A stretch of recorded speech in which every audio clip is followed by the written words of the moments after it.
Welcome to the Stairway to Heaven. We're coming to you bringing insights into the ever-changing high-frequency currents now bathing the planet and their effect on us all, the source of vital information for the evolving human being. I'm Gwilda Wiyaka. Perception, castles of sand. I spent much of my childhood in Saudi Arabia. My best friend lived next door, and every weekend would go with her family to a bay in the Persian Gulf. Her father would fish, her mother sunbathe, while my friend, her little brother, and I would play in the sand and swim. One trip, we decided to make a sand castle, a fortress, really. We used our sand buckets and shovels to mold structures in the moist sand next to the water. We created a huge wall with towers on every corner surrounding a beautiful sand-dripped castle. Her little brother manned the walls with his toy soldiers, while she and I made princesses out of our Barbie dolls. We were absorbed for hours creating a world of our own, complete with storyline, brave heroes, and beautiful heroines.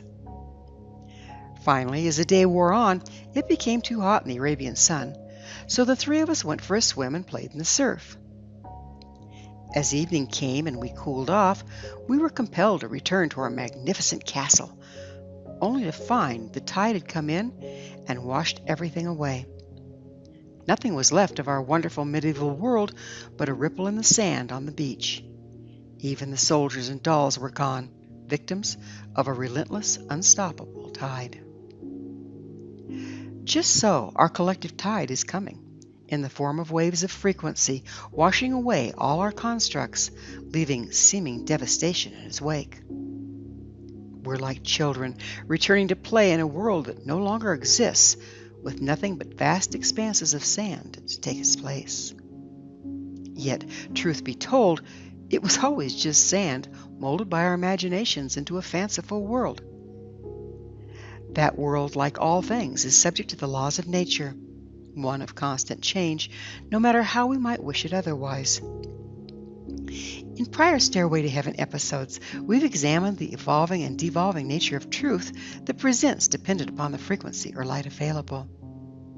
However, there comes a point during times of increased light that the old realities no longer maintained by the new ambient frequency are totally washed away to make room for new ones which are better supported by the light at hand. Perceived truth and reality are only as expansive and as inclusive as the data that confirms them.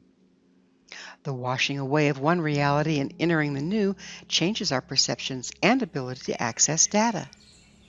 It also changes the amount of data available to us. Rising frequency promotes a more expansive reality. In a more expansive reality, truth is more expansive and inclusive. So expansive, in fact, that there's more data than one person can process or contain.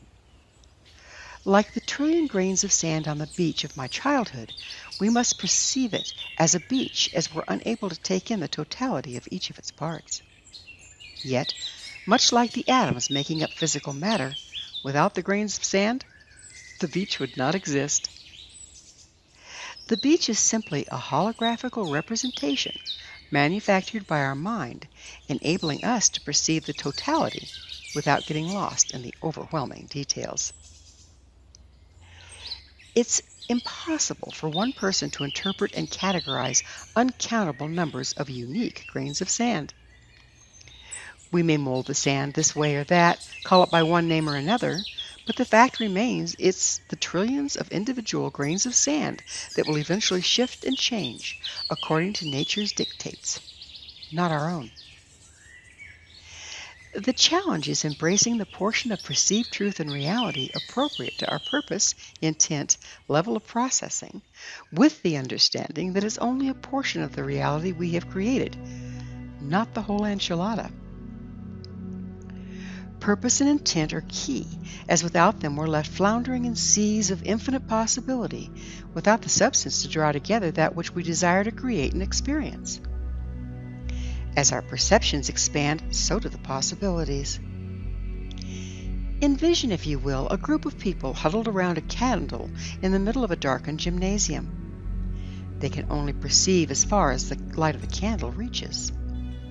Suddenly, someone walks in and turns on the overhead lights, and the entire gym becomes visible.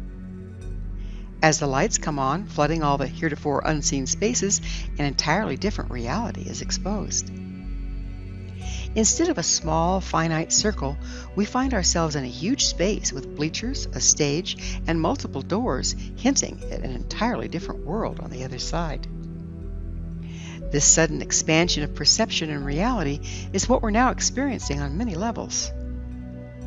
How we each choose to embrace and interpret the expansion is limited by our damage, patterns, and willingness to shift.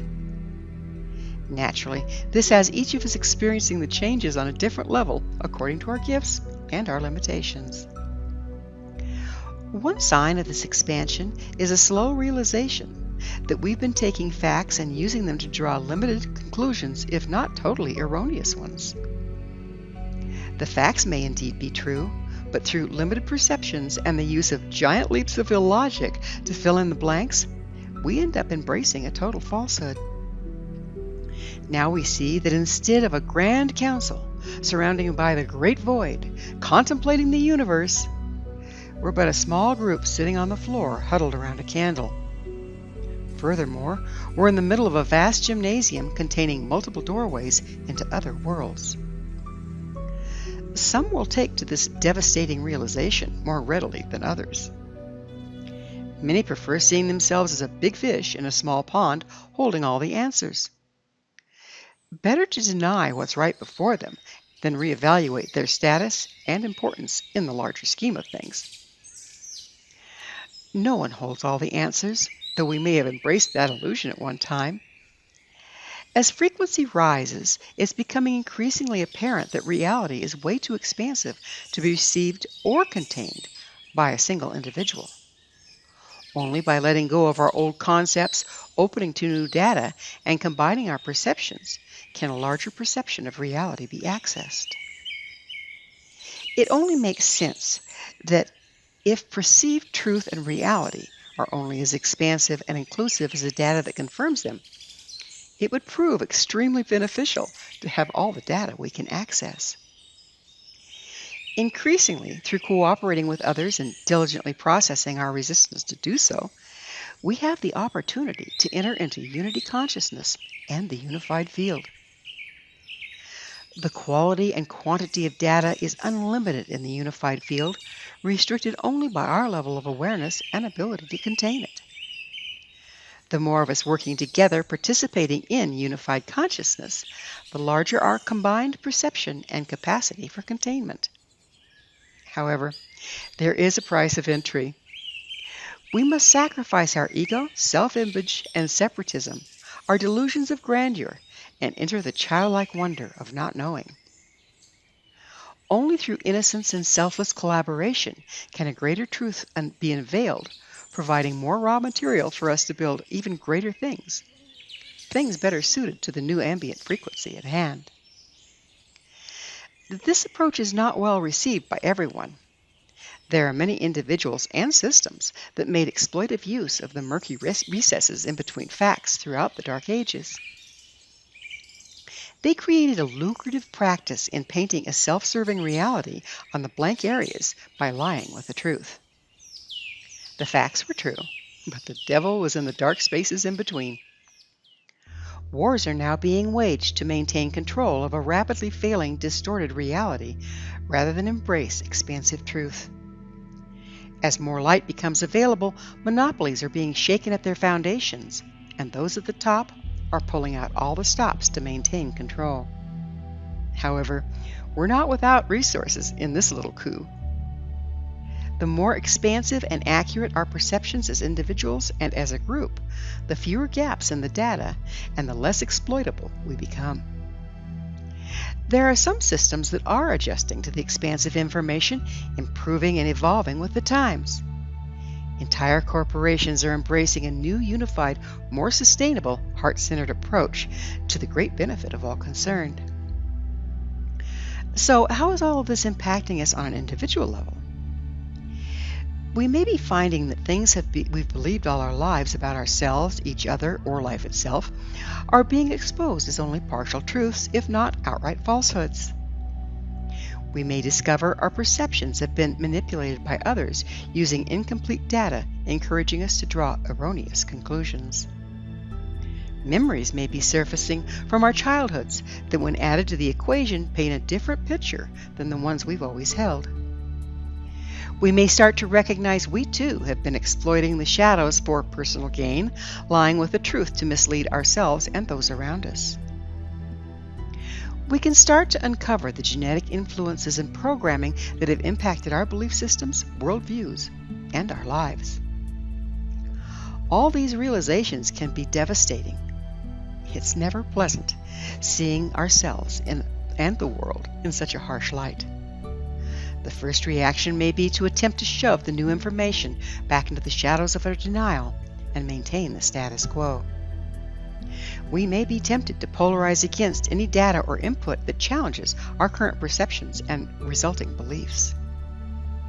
Some of us may even become violent to protect the delusions, as evidenced by the recent riots and anarchy. Paranoia and conspiracy theories abound to explain away the emerging data that challenges our pet denials. All of these serve as yet another fine example of presenting facts while lying with the blank spaces in between. Problem being with that approach, the light is as unstoppable as the sunrise.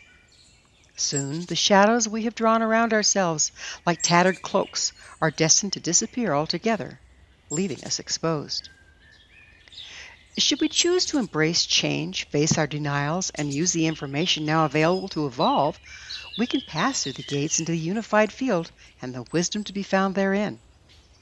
Should we stubbornly cling to our old self-image, separatism, and view of reality, before long, much like the naked emperor in his illusionary new clothes, we'll be caught standing naked, the only ones fooled by our own illusion. Anyone starting to feel a draft on their backside? The beauty of facing and letting go of the old limiting reality is the ability to co-create a new one of our liking, one better suited to the new dawn rising. At lower frequencies, we were victims of our perceptions. Viewing everything as set in stone, we were left to manipulate what we wanted and needed out of the finite resources already manifest. At best, these resources were ill-suited to our purpose, ending in a make-do situation rather than one of co-creation. Once we realize we are indeed children in the sand, with a blank palette, shovels, and buckets at hand, we can combine our resources and imaginations to co-create. Together, we can build wonderful new castles and enjoy them until the next tide. The key is to never lose sight of the fact that while we may manifest what we want for a time, it's still subject to the changing currents of life. Co-creation requires attunement to the cycles of life, flexibility, and willingness to let things pass in their season. Just as with winter, spring, summer, and fall, each season has a purpose in the larger scheme of things. As long as we expand our perceptions to read the overlording seasons of life and cooperate with those seasons, taking right action in proper time, all we do can prosper. But the moment we try to push against the tide and hold on to something beyond its shelf life, we're destined to failure. For no matter how grand our creations, they're still grains of sand, subject to the laws of nature, one of constant change, no matter how we might wish it otherwise. Thank you for joining me, Gwilda Wiyaka, on the Stairway to Heaven, where we provide updates on the energetic currents facilitating our evolution into conscious, powerful co-creators. As I'm sure you've noticed, not only do the Stairway of Heaven episodes stand alone, but they weave together to form a map to evolution and personal empowerment as we enter the new era. To revisit this or any of our past episodes, visit our archives at www.stairwaytoheavenmedia.com. If you'd like to find out more about me, my school, and the evolutionary tools we offer, visit www.findyourpathhome.com. Until next time, may you be blessed on your sacred path to wholeness. We are here. The time is now.